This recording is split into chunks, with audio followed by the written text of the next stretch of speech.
Well, sequestration is actually the big name for billions of dollars in automatic federal spending cuts. It's scheduled to go into effect on Friday. That is, unless a deal is reached. The president says it'll lead to layoffs for hundreds of thousands of Pentagon employees, first responders, airport security personnel, and thousands of other federal workers. Joining me now to talk about it, South Carolina Senator Lindsey Graham.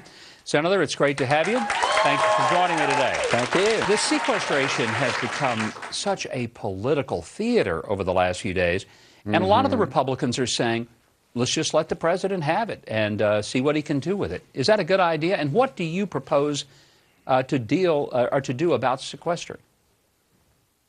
Well, number one, the reason it's a bad idea is it devastates the military. We've already cut $489 billion out of the Department of Defense. Sequestration would add another $600 billion, which would really unravel our military.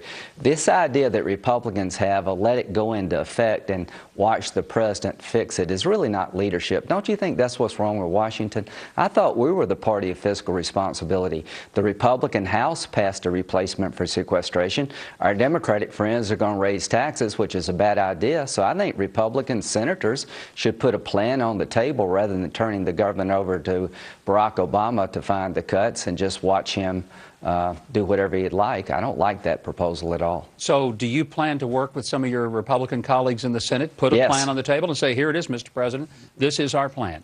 There you go. Well, I want to get my Republican colleagues to come up with a plan. And if we start laying people off and you get furloughed one day out of 5 where you don't get paid, I think members of Congress, we should have our pay docked. If we're going to ask defense contractors, people in the government to suffer because we can't find a way to cut $1.2 trillion over the next decade, instead of firing the soldiers or to fire the politicians. So I'm going to have a sense of the Senate resolution that we reduce our pay by 1/5. You know, I think that is a great idea that most Americans would applaud, just as they are here in the studio today. You voted against the bill that authorized sequestration.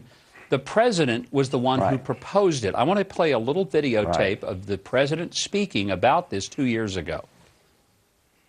Already, some in Congress are trying to undo these automatic spending cuts. My message to them is simple. No. I will veto any effort to get rid of those automatic spending cuts to domestic and defense spending. This was his idea, yet all this past week he's been traveling over the country blaming Republicans. Does he have a lapse of memory, or is he just being dishonest about where this came from? Well, he's disingenuous on this, as he is a lot of things. Sequestration came from the White House, but here's what I'm disappointed in. You mentioned Ronald Reagan 32 years ago. Where did the party of Ronald Reagan go? How could the Republican Party ever agree to a solution that if you failed at the super committee level to find savings, we would gut the Defense Department as the solution again? Fire the politicians, not the soldiers. But he's the commander-in-chief, I'm not. How could any commander-in-chief preside over dismantling the military when the world is on fire? Have you noticed the news lately? It's not exactly there's a peace dividend to be had out there. So, no, he's very disingenuous. I'm mad at my Republican colleagues for agreeing with sequestration.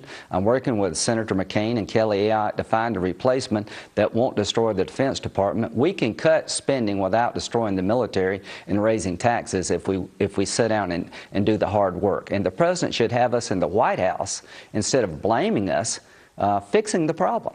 Senator, we've heard the president say that first responders will be laid off. There'll be long waits at airports. How much of this is just pure hyperbole of what's going to happen? I mean, we're talking about 2% of the federal budget, and it may have a big impact on the military, but let's face it, most households are doing with a whole lot less than 2% than they had a few years ago. Absolutely. A lot of it's political theater designed to scare people, but on the defense side, it's real. Over a decade, if you implement sequestration, we'll lose the ability to modernize our force.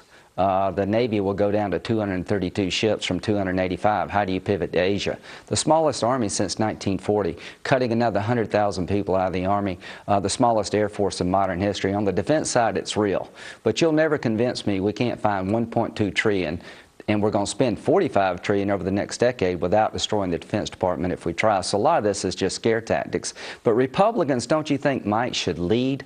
Don't you think we should have an alternative rather than just saying, President Obama, you go fix this by yourself? Well, I don't really trust the president to fix it by himself. He asked for Nor taxes. Well, he asked for new taxes. He got them in exchange for promising to cut spending. There have been no spending cuts, zero.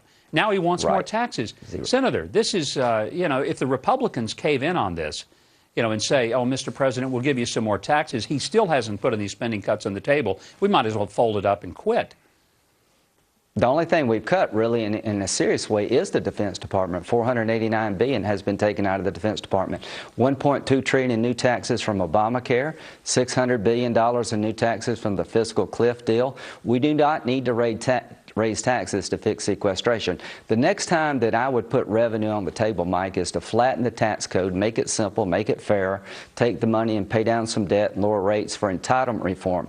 The next time a Republican should agree to do revenue is when Democrats agree to fix entitlements, save Social Security and Medicare from bankruptcy. Do the big deal. Mr. President, have a legacy worthy of being president. Do the big deal. Quit playing small ball. Senator, it's always a pleasure to have you, and let me just close by saying thank you for the courageous stand you've taken in trying to keep us from just automatically confirming Chuck Hagel and John Brennan without at least getting some answers on Benghazi. Thank you, sir, for holding fast, and I hope you'll continue. Great to have you here. We will get to the bottom of this, Mike. Thank you very much.